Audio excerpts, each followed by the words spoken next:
vou falar sobre um assunto que parece super simples, né?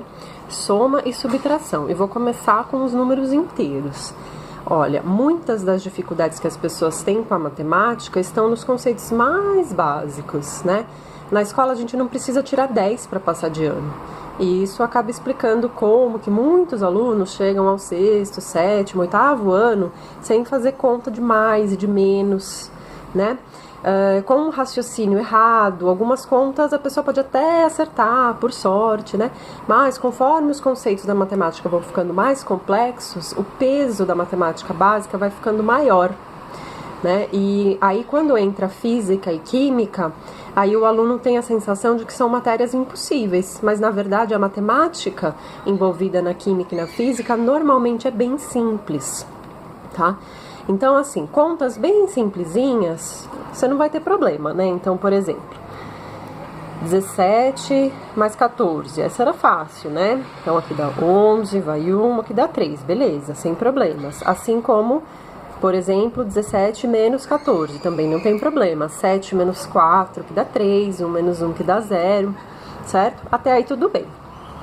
Até o momento em que a pessoa se depara, por exemplo, com isso aqui, ó. Quanto é menos 3 menos 7? Aí, acredite se quiser, tem muita gente que me responde, isso é mais 10, porque menos com menos dá mais. Ou então, aparece essa conta aqui, ó, menos 3 mais 7. Aí a pessoa fala assim, esse dá menos 10, né? Porque menos com mais dá menos. A gente sabe que não tá certo, né? A tal da regra dos sinais, né, de sinais iguais dá positivo, sinais diferentes negativo, não se aplica a soma e subtração, tá? Cuidado! Se você identificar que a sua dificuldade está nesse tipo de conceito, eu vou dar algumas dicas, tá? Lá no blog eu vou colocar uma lista de exercícios que você pode usar para treinar. Quanto mais você treinar, mais chances você tem de limpar essa dificuldade. Tá? Não se engane, na matemática não basta a gente compreender o conceito, não basta que as coisas façam sentido. Sem treino não rola, tá? Então é o seguinte, ó, o que eu vou passar aqui não é uma regra de sinais, tá? Não é uma regra, é uma linha de raciocínio, tá? É uma forma de fazer as continhas. Então, primeiro eu vou falar da soma. Você vai somar os números quando os sinais forem iguais, e o sinal vai se manter o mesmo. Então, por exemplo, 13 mais 5. Esse aqui a gente já sabia que ia dar 18, né? Pense o seguinte, ó, vamos pensar em dinheiro. Imagine o seguinte, você tem 13 reais. Aí você ganha mais 5. Aí, obviamente, você fica com 18, certo? Repara, eu tinha 13 reais, ganhei 5, fiquei com 18. Até aqui parece bem simples. E se for assim, ó, menos 13, menos 5, quanto vai dar isso aqui? Aí, ó, você pode imaginar a situação ao contrário. Imagine o seguinte, você tá devendo 13 reais. Aí você gasta outros 5. Como vai ficar a sua situação? Você vai ficar devendo mais ainda, certo? A sua dívida vai crescer, ela vai ficar 18. Eu continuo com uma dívida, ela até piora. E para saber o numerinho aqui, na verdade a gente somou, tá? O resultado aqui é negativo, mas a continha que a gente faz no cantinho, na cabeça, não sei, é uma soma.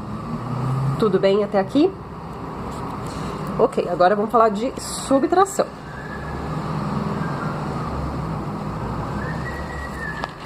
Então é o seguinte, quando os sinais forem diferentes, a conta é uma subtração, também conhecida como diferença entre números, tá? Sinais diferentes é a diferença entre números. Vou voltar nos exemplinhos que eu coloquei lá no começo. Então, imagine isso aqui, ó. Menos 3 mais 7. Identifico que isso aqui é uma diferença entre números, né? Tem sinais diferentes. Então, a continha que você vai fazer é o maior menos o menor. O maior aqui é o 7, né? Então, 7 menos 3 dá 4. Agora, que sinal vai prevalecer? O do maior. Tudo bem? Usando o raciocínio de dinheiro, vamos pensar. Imagine que você está devendo 3 reais. Aí você deposita 7. como vai ficar a situação? Né? Você depositou mais do que você estava devendo, então seu saldo vai ficar positivo, certo? Você vai conseguir pagar toda a sua dívida e ainda vai sobrar um pouquinho, que é esse 4. Lembra, isso aqui é linha de raciocínio, não é regra de sinais, tá? Na dúvida, pensa lá em continha de dinheiro, pensa... Às vezes a gente pensa em saldo bancário, em dinheiro, e isso ajuda muito, tá? Tem muito aluno que tem problema com essas continhas, mas você dá uma mesada na mão deles, eles jamais erram a conta. Tudo bem?